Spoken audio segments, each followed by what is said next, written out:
एक शाम राजा अकबर अपने प्रिय बीरबल के साथ अपने शाही बगीचे की सैर के लिए निकले। वह बगीचा बहुत ही शानदार था। चारों ओर हरियाली ही हरियाली थी और फूलों की भीनी भीनी खुशबू वातावरण को और भी खूबसूरत बना रही थी। ऐसे में राजा को जाने क्या सूझा कि उन्होंने बीरबल से कहा, बीरबल, हमारा मन है कि इस हरे भरे बगीचे में हम हरे घोड़े में बैठकर घूमें। इसलिए मैं तुम्हें आदेश देता हूँ कि तुम 7 दिनों के अंदर हमारे लिए एक हरे घोड़े का इंतजाम करो। वहीं अगर तुम इस आदेश को पूरा करने में असफल रहते हो तो तुम कभी भी मुझे अपनी शक्ल मत दिखाना।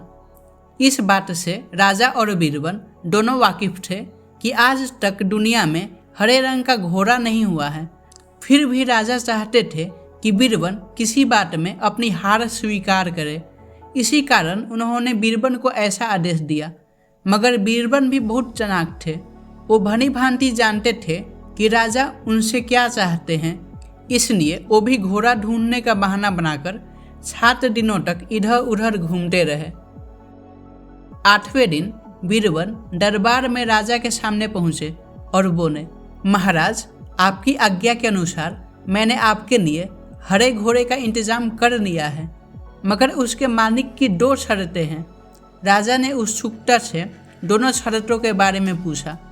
तब बीरबल ने जवाब दिया, पहली शर्त यह है कि उस हरे घोड़े को लाने के लिए आपको स्वयं जाना होगा। राजा इस शर्त के लिए तैयार हो गए। फिर उन्होंने दूसरी शर्त के बारे में पूछा। तब बीरबल ने कहा, घोड़े के मालिक की दूसरी शर्त यह है कि आपको घोड़ा लेने जाने के लिए सप्ताह के 7 दिन के अलावा कोई और दिन चुनना होगा। यह सुन राजा हैरानी से बीरबल की ओर देखने लगे। तब बीरबल ने बड़ी सहजता से जवाब दिया, महाराज, घोड़े का मालिक कहता है कि हरे रंग के खास घोड़े को लाने के लिए उसकी यह खास शर्तें तो माननी ही होंगी। राजा अकबर बीरबल की यह चतुराई भरी बात सुनकर खुश हो गए और मान गए कि बीरबल से उसकी हार मनवाना वाकई में बहुत मुश्किल काम है।